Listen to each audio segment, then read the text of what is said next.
Capítulo 1. A promessa a Abraão. Uma nação, uma terra, uma bênção. Abra os olhos para o início de tudo. Em Gênesis capítulo 12, versículos 1 a 3, Deus fala diretamente com o homem, Abraão, e lhe faz uma promessa que mudaria o destino da humanidade. Ele diz: saia da sua terra, do meio dos seus parentes e da casa de seu pai, e vá para a terra que eu lhe mostrarei. Farei de você um grande povo, e o abençoarei. Tornarei famoso seu nome, e você será uma bênção. Abençoarei os que o abençoarem, e amaldiçoarei os que o amaldiçoarem. E por meio de você, todas as povos da terra serão abençoados. Nesse pequeno trecho está o DNA de toda a história bíblica de Israel.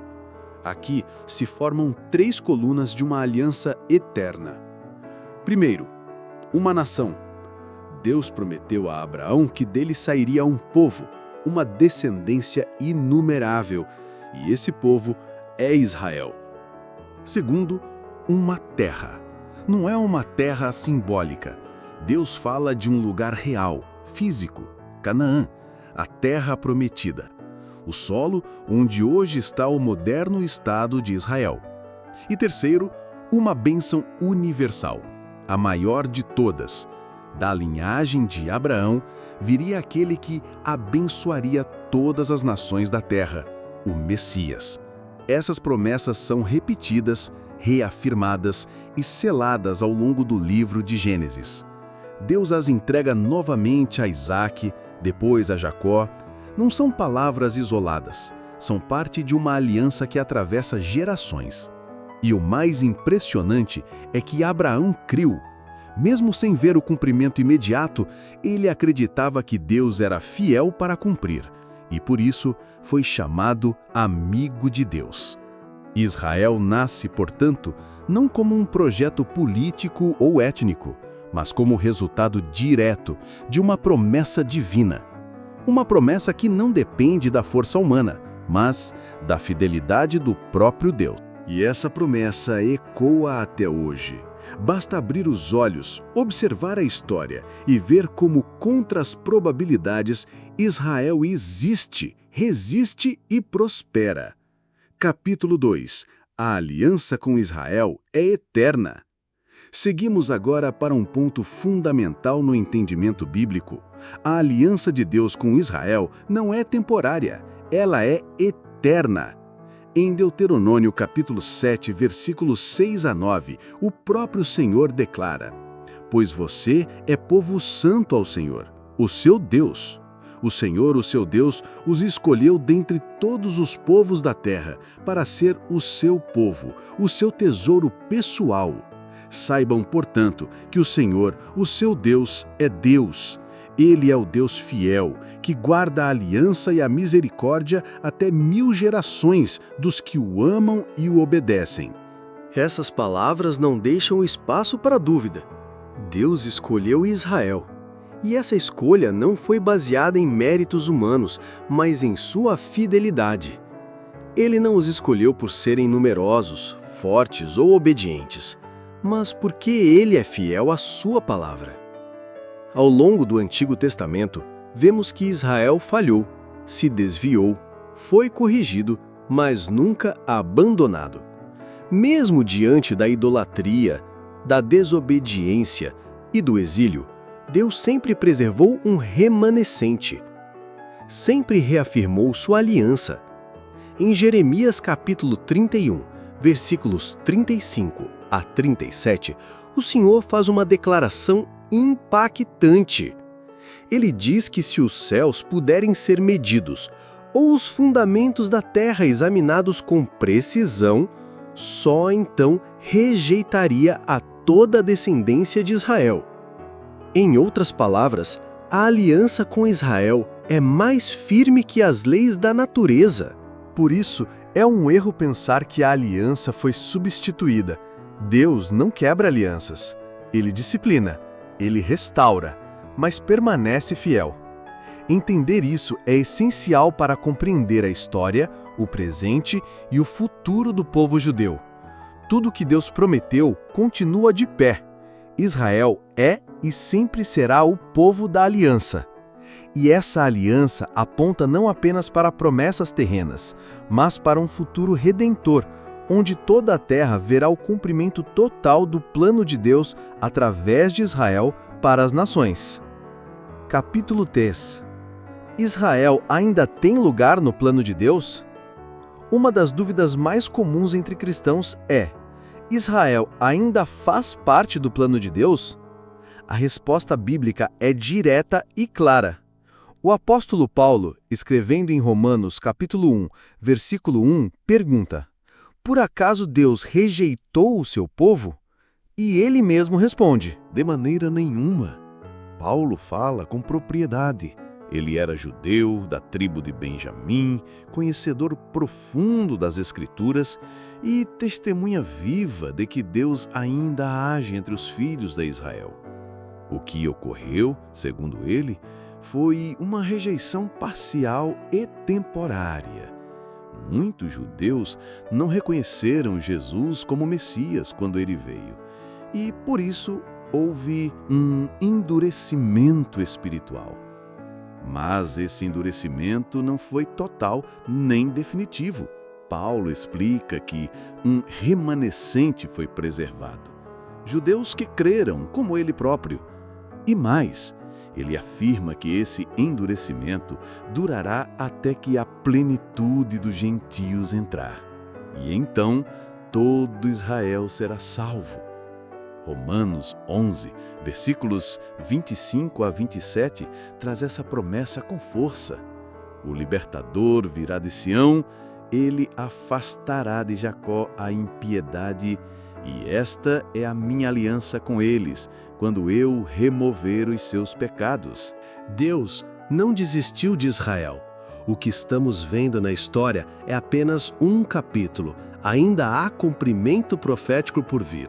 O retorno do povo à sua terra, o florescimento do Estado de Israel, o ressurgimento do hebraico como língua viva, tudo isso são sinais de que Deus continua conduzindo a história. A igreja não substituiu Israel. A igreja foi enxertada na promessa, como Paulo ensina, usando a metáfora da oliveira. Os galhos naturais, Israel, foram temporariamente quebrados, e os gentios, nós, fomos enxertados. Mas Deus pode e vai enxertar novamente os galhos naturais em seu próprio tronco. Isso não é apenas teologia, é uma chave para entender o mover de Deus no mundo hoje. Israel é um relógio profético.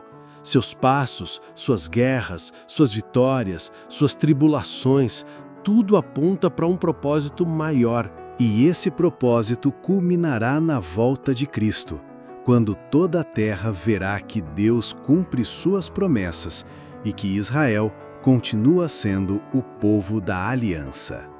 Capítulo 4. As promessas futuras ainda não cumpridas. Ao olharmos para a história de Israel, é impossível não perceber que muitas promessas de Deus já se cumpriram. A nação nasceu, foi preservada, voltou à sua terra e permanece viva contra todas as probabilidades.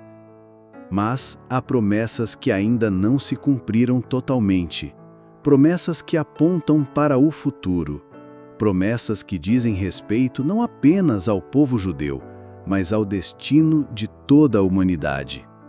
No livro de Ezequiel, capítulo 37, encontramos a poderosa visão do vale de ossos secos. Ali, Deus mostra ao profeta uma multidão de esqueletos, o símbolo de Israel disperso, destruído, sem esperança. Mas Deus ordena que ele profetize, e os ossos começam a se unir, ganhar carne, pele e, por fim, vida. Essa profecia já começou a cumprir. O povo de Israel voltou à sua terra em 1948. A nação renasceu como prometido. Mas a etapa final da visão ainda não ocorreu. o Espírito de Deus enchendo esse povo novamente. Ezequiel 37, versículo 14 diz: Porei o meu Espírito em vocês, e vocês viverão, e eu os estabelecerei em sua própria terra. Então vocês saberão que eu, o Senhor, falei e o fiz. Além disso, Zacarias capítulo 12, versículo 10, nos dá uma imagem poderosa do futuro espiritual de Israel. Derramarei sobre a casa de Davi e sobre os habitantes de Jerusalém um espírito de graça e de súplica. Olharão para aquele a quem traspassaram e chorarão por ele como quem chora por um filho único. O povo judeu um dia olhará para Jesus, reconhecerá que ele é o Messias e se voltará a ele em arrependimento e fé. Essa é a concretização espiritual plena das promessas. A restauração não será apenas nacional e territorial, mas, sobretudo, espiritual. As promessas de Deus para Israel não terminam no passado. Elas apontam para um clímax profético que será testemunhado por toda a terra. Um tempo em que Israel será novamente o centro do mover divino e todas as nações verão que o Senhor reina desde Sião. Capítulo 5. O papel de Israel na volta de Cristo. Quando falamos das promessas de Deus para Israel, não podemos ignorar o ponto mais alto de todas elas, o retorno glorioso de Jesus Cristo. A Bíblia deixa claro que Israel terá um papel central na consumação de todas as coisas. O próprio Jesus, em Mateus 23, versículo 39, diz aos líderes judeus de Jerusalém: Pois eu lhes digo que vocês não me verão mais até que digam: Bendito é o que vem em nome do Senhor. Essas palavras estão carregadas de expectativa profética. Elas revelam que a volta de Cristo está diretamente ligada ao arrependimento e reconhecimento de Israel como nação diante do Messias. Zacarias capítulo 14 também descreve um cenário final em que as nações se reunirão contra Jerusalém e o Senhor intervirá pessoalmente, colocando os pés no Monte das Oliveiras. Esse momento marcará não apenas a vitória de Deus sobre os inimigos de Israel, mas o estabelecimento do seu reino milenar na terra. Apocalipse, capítulo 7, também nos mostra que nos últimos dias Deus levantará 144.000 judeus selados, 12.000 de cada tribo, para uma missão especial durante a tribulação. Esses homens representarão o remanescente fiel e serão instrumentos de Deus no cenário profético final. Tudo isso nos mostra que Israel está no centro do plano escatológico de Deus, não por mérito humano, mas por fidelidade divina. A história de Israel não é isolada da igreja. Ao contrário, igreja e Israel caminham juntas, cada uma com seu papel, até o momento em que todas as promessas se cumprirão plenamente em Cristo.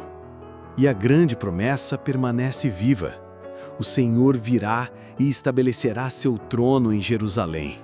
E então, toda língua confessará, e todo joelho se dobrará diante dele, o Rei dos Reis. Israel é o relógio de Deus.